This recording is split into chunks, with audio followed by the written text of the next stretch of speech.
All right, listeners, I think you know that we are part of the Radiotopia network, which is basically a network built on the idea that you should support the most creative, independent audio makers around.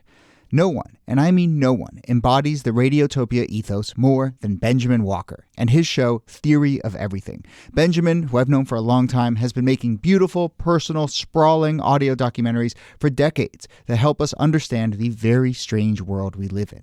And now he has a new series called Not All Propaganda is Art.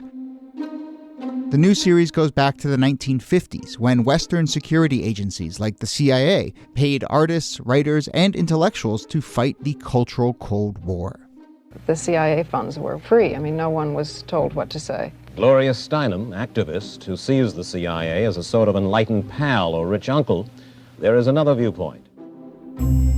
Look, if you're listening to this show, I know you like secret histories. I know you like a mix of culture and politics and shadowy figures. So what are you waiting for? Not All Propaganda is Art from Benjamin Walker. You can find it now wherever you listen or at theoryofeverythingpodcast.com. Hello and welcome to This Day in Esoteric Political History from Radiotopia. My name is Jody Avirgan. Now we are bringing you part 2 of our celebration of 400 episodes. 400, incredible. We're talking with our producer, Jacob Feldman, about lessons that he has learned helping do research for this show. We're going to get right into it, right into part 2. But again, thanks to everyone who has helped support this show over the years by listening, by spreading the word, and by helping support Radiotopia. It is the Radiotopia fundraiser. We are a fully independent show, part of a network of independent shows at Radiotopia. We can only make 400 episodes and hopefully a lot more with your direct support. So please do what you can. Become a member of Radiotopia. It feels really, really good. All right, let's get into it. Jacob joined me and Nicole Hemmer of Vanderbilt and Kelly Carter-Jackson of Wellesley. Here is Jacob Feldman with the third of his 4 big lessons from helping make this show over the years. Take it away, Jacob. History is what happens while you're busy making other plans. I think the show's possibly my favorite show out of the 400. I'd hate to pick one; they're all my children. But Fred Korematsu's Internment. It's just a name. It's like a name you learn in school, but you don't even learn it as a name. You learn it as like part of a case, and you learn the case as part of this wider. Like you don't ever really see his face at all. Like those stories that we do, the Randolph Freed people, I think, was another example of.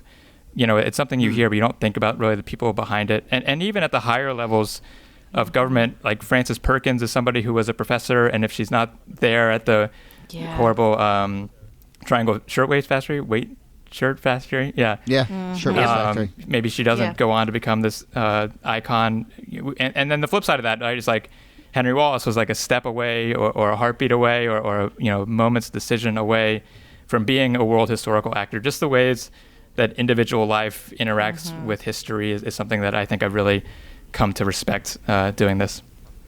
Polly Murray. We did Polly Murray, and I was like, we need an episode on Polly Murray, and I'm so glad we covered her. Like, it's awesome.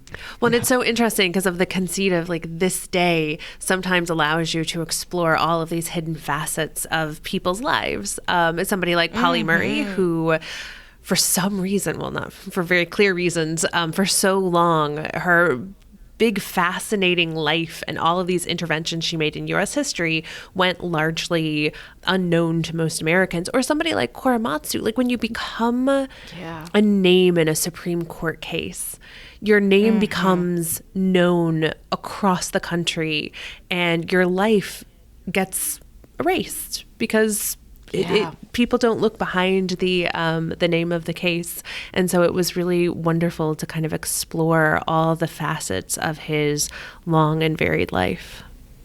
And, if I can offer one thing I've really learned to do and enjoyed doing and sort of tried to keep in mind as we do this show is really that understanding of like, I feel like there's a couple moves that we try and take with each story. And one is sort of get it out there, go through the beats. But then the second move, which I think is the place where my favorite episodes, and if we're doing a good episode, we sort of accomplish that, is the sort of let's put this in the context of that moment, right? Let's not understand it as history. Let's not look at just its legacy for today, but really understand it in the context of the moment as a political act, but also as an act that like, as a moment of just people, right? And how did people behave in that moment? And you know, to your point, Jacob, you cited a couple examples of like, it's just people are living their lives as real people, and then something that creates history intersects with that. And I think you mentioned that Francis Perkins being at the just like wandering in Lower Manhattan and seeing the Triangle Shirtwaist Factory fire, and then that leading to a life of trying to reform labor law in this country. I mean, it's such an incredible example of that. I also am weirdly, I haven't pushed everyone to do an episode on this, but I also weirdly am thinking about the fact that, did you know that Karl Marx had really bad hemorrhoids while he was writing the Communist Manifesto? Well, that's why he was just so like, cranky. and I'm like, well, maybe that was it, right? Like, maybe that was it. Maybe it would have been a much gentler tome had he been in a It's a good sequel to your air conditioning. Right? Oh yeah. That most history is made by people who are hot, drunk, or tired. Yes, but we could add hemorrhoids everything to can the be list. solved with ice Yeah, cream. exactly. But, Or hemorrhoid you know, cream. right? But just understanding, and I do try and do this exercise of just like, put yourself in that position. Like we did that episode about the idiots who tried to rob Lincoln's grave, and they were like, you're trying to use his body as like ransom to get a friend out, and then I just like was trying to paint that picture in my head, and then I was like, it got busted by these IRS agents, right? And I was like, what must it be like to be an IRS agent? You go through training, you train your whole life, you think you're going to be doing this important work, and all of a sudden you're just like crouched behind the corner of Lincoln's grave waiting for these three idiots to like round the corner trying to haul his casket out, and then you have to bust them for that. Like, yeah, just when you read, and good history obviously does this, it brings us there, but I just think like when you read a story, just try and do that thing of like, what was the actual person living in real space and time experiencing at this moment? Historical empathy. There it is. Yeah. Absolutely. Yeah. Which brings us to lesson number 4. Okay. This one doesn't have as catchy of a title as the other one, so if you guys want to rebrand, I'm open to that. But the title for now, working title, History Can Be Fun and Weird. It's been a lot of fun listening to you guys bring these stories to life, bring these oftentimes, Wikipedia pages or old New York Times stories that I'm kind of trying to sift through, and just as you mentioned, putting the human face on it, or bringing me into the graveyard in the middle of the night when the IRS agent is waiting for these idiots to come around the corner with an empty casket. I highlighted a few of the fun episodes. I think Bush vomiting on the Japanese prime minister is a classic of the genre. Classic. Because that's the thing that happened. The war on rats. Oh God. I still I feel really very only wanted to strongly include about that just episode. just wanted to get that reaction on tape again. That was basically the whole point for framing that. Going back to Lincoln, the story of him getting a beard was a great story. Oh yeah. Love that one. A little girl writes him a note, says he should grow a beard and he might win the presidency, and there you go. Exactly.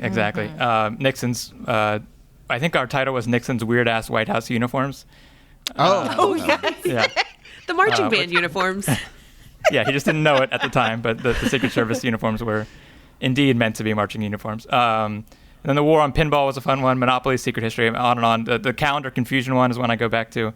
And then, of course, the case of the cussing parrot is a classic. Oh, yes. But any fun ones that I left out? Whose funeral was that? There was a good Andrew quiz. Jackson's? Yes. And there was a my parrot favorite episode was the condom. The condom. Act Up. Jesse putting Helms, the condom on yes. Jesse Helms' house. Yes. Yeah. Yes. Oh, well, talk about Hilarious. another one. I guess there has been like some revisiting of Act Up, but talk about another sort of really interesting just world to dive into. That was amazing.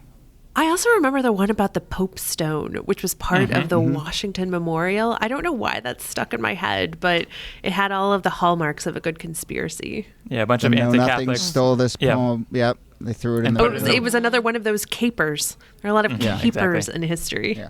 Allegedly threw it in a river, and then some people maybe thought they found it, but probably didn't find it. And maybe if you're scuba diving in the Potomac, you may come across a historical landmark. Who knows? I will say, doing this episode has been very reaffirming in that I actually remember much more than I would have expected. Basically everything you've mentioned, I can give you like a line or two. So like maybe I am retaining some of this stuff. We'll see.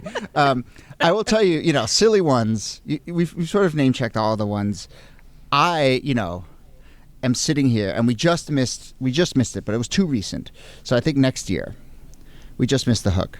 But I just cannot wait for our 4 seasons total landscaping episode. Oh my gosh. I mean, nothing. We need one more year to make it. One more. It's that thing where the TV shows keep the great ideas so they can't be canceled. It's like, we still have this. You can't pull us off the air before we do this episode. If we have a few different lanes for this show, and one of them is the silly lane, I genuinely don't think there's a better example of that. I was talking to someone the other day, and I was like, I think that 4 seasons total landscaping might be the funniest thing that has happened in my lifetime.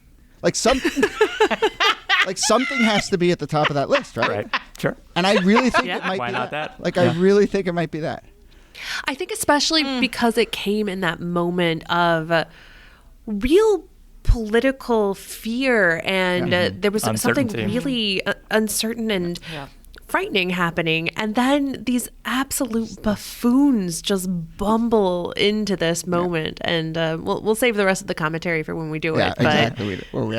fascinating moment. What a moment! It was really funny. I still have that T-shirt I bought in like a peak of excitement, and I haven't worn it once since. But it's somewhere at the bottom of my closet. Yes. You gotta wait until it's vintage. Exactly. Exactly. Jacob. All right. Yeah, I'll hand the reins back to you, Jody. But no. We have to sing your praises a little bit more. This is great. You've really, Yes. Those are incredible lessons, but also, you really have been like a font of research and guidance and information. And in addition to, you often sit in on tapings and do fact checking often of my intros when I get stuff wrong. So I really appreciate that. But no, this is great, and happy 400 to you, and to Brittany, and to Kala, who does our transcripts, Absolutely. and as we said, everyone else who helps chip in on this show. And and you mentioned them off the top, but all the listeners who send in, all the good ideas come from listeners. So if you hear a good episode, it's because someone remembers some crazy thing and they told us to look into it, and it turned into a fantastic episode. Yeah. So we should say the email. You can email us thisdaypod@gmail.com. You can find on our website, there's a forum, thisdaypod.com, and we get those emails and they go right into our spreadsheet, and we try and shout out everyone who gives us an idea. But yeah, I was actually searching as we were talking here about all the ones we were mentioning. I was searching through my email to see how many of these did come from listeners. It was like the majority of the ones that have stuck out for us have come from listeners. So that's great. All right.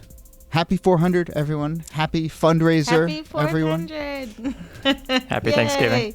Happy Thanksgiving. Yeah. Nikki, thank you so much. Kelly, thank you so much. Jacob, thank you so much. And listeners, thank you so much. If you have been listening for a while, or if you're just new to the show and you feel like going from listener to member, as we've been saying, it is the fundraiser here at Radiotopia. So chip in whatever way we can, and we'll do another, I don't know, we'll do a bunch more. Yeah. We'll see you back here at 800. 400. Yeah, see you guys at 500. Exactly. Oh, God.